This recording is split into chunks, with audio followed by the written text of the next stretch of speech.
ನಮಸ್ಕಾರ ವೀಕ್ಷಕರೇ, ಎಂತೆಂತ ಟೈಮ್ ಬಂದ್ಬಿಡ್ತು ಅಂದ್ರೆ ರೋಡ್ ಕ್ರಾಸ್ ಮಾಡೋದಕ್ಕೂ ದುಡ್ಡು ವಸೂಲಿ ಮಾಡ್ತಾ ಇರೋದನ್ನ ನಾನು ಫಸ್ಟ್ ಟೈಮ್ ನೋಡ್ತಾ ಇದ್ದೀನಿ. ನೋಡ್ಬೋದು, ಇಲ್ಲಿ ಆಂಧ್ರದಲ್ಲಿ ಎಲ್ಲೋ ಒಂದ್ ಕಡೆ ಸುಮಾರು ಒಂದು 5 ಅಡಿ 6 ಅಡಿ ಇರ್ಬೋದು. ಅದನ್ನ ಕ್ರಾಸ್ ಮಾಡೋದು ಅಂದ್ರೆ ಡಿವೈಡರ್, ಅದು ರೋಡ್ ಡಿವೈಡರ್, ಅದನ್ನ ಕ್ರಾಸ್ ಮಾಡಬೇಕು ಅಂದ್ರೆ ದುಡ್ಡು ವಸೂಲಿ ಮಾಡ್ತಾವ್ರೆ. 5 ರೂಪಾಯಿ ಕೊಡಿ, ಏಣಿ ಹಾಕ್ತೀನಿ, ಈ ಕಡೆ ಹತ್ತಿ ಈ ಕಡೆ ಇಳಿರಿ. ಯಾಕೆಂದ್ರೆ 5 ಅಡಿ ಹತ್ತಿ ಇಳಿಬೇಕು ಅಂದ್ರೆ ಎಂತವ್ರಿಗೂ ಕಷ್ಟನೇ. ಅಲ್ಲಿ ಬಸ್ಗಳು ನಿಲ್ಲಿಸ್ತಾರೆ, ಬಸ್ ಸ್ಟಾಪ್ ಇಲ್ಲ ಆದ್ರೂ ಬಸ್ಗಳು ನಿಲ್ಲಿಸ್ತಾ ಇದಾರೆ ಹೈವೇನಲ್ಲಿ. ಅಂತ ರೋಡನ್ನ ಕ್ರಾಸ್ ಮಾಡಬೇಕು ಅಂದ್ರೆ ದುಡ್ಡು ವಸೂಲಿ ಮಾಡ್ತಾ ಇದಾರೆ, ಆರಾಮಾಗಿ ಇಳಿಸ್ತಾ ಇದಾರೆ. ಎಂತೆಂತ ಬಿಸ್ನೆಸ್ ಬಂದ್ಬಿಡ್ತು ನೋಡಿ. ಜನಕ್ಕೆ ಕೆಲಸ ಇಲ್ಲ ಅಂತ ಅಲ್ಲ, ಮೈಂಡ್ ಎಷ್ಟು ತುಂಬಾ ಅಡ್ವಾನ್ಸ್ ಆಗಿ ಯೋಚನೆ ಮಾಡ್ತಾರೆ ಅನ್ನೋದಕ್ಕೆ ಇದೇ ಸಾಕ್ಷಿ.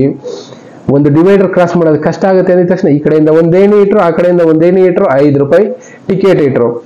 ಕ್ರಾಸ್ ಮಾಡ್ಬೇಕು 5 ರೂಪಾಯಿ ಕೊಡಮ್ಮ, ಇಲ್ಲ ಅಂದ್ರೆ ನಡ್ಕೊಂಡು ಹೋಗಮ್ಮ 1 ಕಿಲೋಮೀಟರ್ ಅಂತ. 1 ಕಿಲೋಮೀಟರ್ ನಡ್ಕೊಂಡು ಹೋಗೋದಕ್ಕಿಂತ 5 ರೂಪಾಯಿ ಕೊಡೋದಕ್ಕೆ ಜನ ಆರಾಮಾಗಿ ಕೊಟ್ಬಿಟ್ಟು ದಾಟ್ಬಿಡೋಣ ಅಂತ ಯೋಚನೆ ಮಾಡ್ತಾರೆ. ಆ ರೀತಿ ಬಿಸ್ನೆಸ್ ಗಳನ್ನ ಕಂಡುಹಿಡ್ಕೊಳ್ಳೋದ್ರಲ್ಲಿ ಇಂಡಿಯನ್ಸ್ ಫೇಮಸ್ ಅನ್ನೋದಕ್ಕೆ ಇದೇ ಸಾಕ್ಷಿ.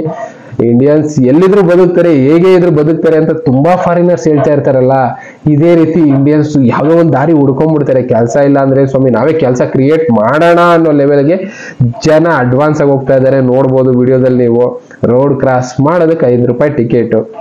ಎಂತೆಂತ ಕಾಲ ಬಂದ್ಬಿಡ್ತಲ್ಲ.